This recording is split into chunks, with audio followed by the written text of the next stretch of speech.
are some other things that people can do? We've got a mind, I compare it to a computer in which somebody's pushed the search button to reconstruct or undo the very thing that happened, the horrific, unacceptable thing that happened, the loss of a child in this case. What are some of the other things, because our minds are racing for answers, why, what could I have done? We're looking for replays, we're looking for the rewind button, we're looking for the undo button. What are some of the other ways that we can still our minds and give ourselves those moments, because I always call exhaustion the enemy of grief. Right. So that we can stop being so exhausted and spinning our wheels and find a moment of peace and rebalance ourselves for the difficult days ahead. Yeah. Well, I think that you know, the slowing down of the mind's incessant chatter, is one of the most difficult things for a human being to do. And it's also one of the most essential if you want to find inner peace. I don't know any path to inner peace that doesn't require that we learn to do that, to shut off our minds in some sense, to learn to have control of the mechanisms of the mind, so we can say, well, I'm not going to think about that right now. Also to realize how, and so meditation, of course, is a great way to do that. I think it's something you might endeavor to work with a few months or a year or so maybe down the road. Just trust your own heart about when that's going to happen. But I think also to realize how our own mind tortures us. You know, I was dealing with a woman years ago whose beloved son, her eldest child, was killed in a car accident.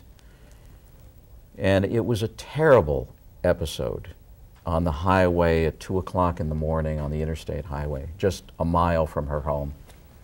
She heard the sirens, you know, they woke her up. She felt something was wrong. At 4 a.m. her doorbell rang. She went down and there's 2 policemen standing there. They told her son was involved in a fatal car accident. She couldn't remember what the word fatal meant because her mind couldn't accept that in that moment. Now, we dialogued for 2 years, and for 2 years she kept replaying that scene of the accident over and over and over in her mind. And finally I said to her, you know,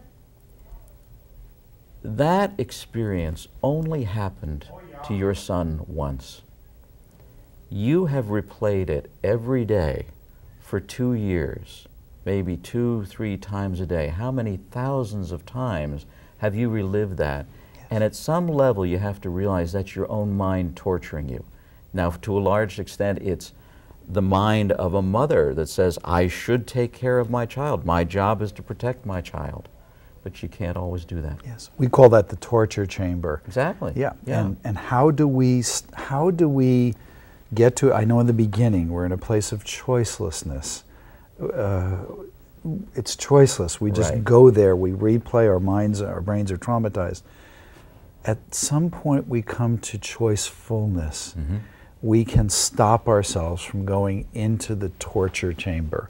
We can say to ourselves, having listened to what you just said, with the awareness that we keep going back there looking for something or putting ourselves on trial for something, how do we come to terms with this crazy synthetic emotion called guilt? Well, a couple of ways, I think. First of all, once you understand that your own mind is torturing you ruthlessly and relentlessly, and you see how cruel your own mind can be, your child wouldn't do that to you. The child that you're grieving for wouldn't do that to you. So one avenue is to begin to cultivate that relationship with your child that exists beyond their physical form. Begin to ask them for their help. Help me get through this, you know, to talk to them inwardly. And sit down in front of a picture of them as if they were sitting right there in front of you and say, you know, I am unable to forgive myself because this happened to you. Can you forgive me? And of course, the forgiveness is already given. It's not an issue. Yes. So I think there's that. I think just the opening to love, the opening to allowing yourself to give and receive love. There is nothing more healing than love. Say more about that.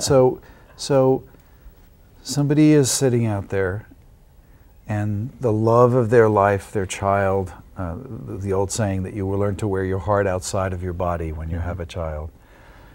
They love this child, and they're not going to be able to love them in the way that they have, especially if it's a young child who's still attached at the hip, who's suddenly gone. But you're saying the love is part of the healing as well. Absolutely. You know, and I'm sure you've experienced this when you ask a parent who's lost a child, or anyone who's gone through a great loss, what was the turning point for you when you started to feel you were coming out of the darkness and despair? Often parents will say, when I began to feel love again. Yes. So I think that part of my work has always been to try to encourage people to understand that love is inside us. It isn't, you know, we're taught in this culture everything is outside us. We have to gather it externally. I need people to love me in order to feel that. Or I need a child to love in order to feel love. But the feeling of love is in you. And it's just that that other person allowed you to experience that place of love in yourself. So now the trick is to find a new way to come back into that place of love, which in various traditions is called Satchitananda or Samadhi or Nirvana or Christ consciousness. It's always inside us. And that's the place where in that love, that is pure unconditional love, that connects us to everyone on earth. You know, it's an interesting thing to see that when you're really in love, sometimes even the people you don't like don't look so bad, you know? So if you take that and apply it to just saying, how do I get back into love? Not to look for someone else to love me, to accept the love that is offered to me, but to also find how can I be in love in my own heart, in my own soul, in my own being. That's the place of healing. Yeah, so beautifully said.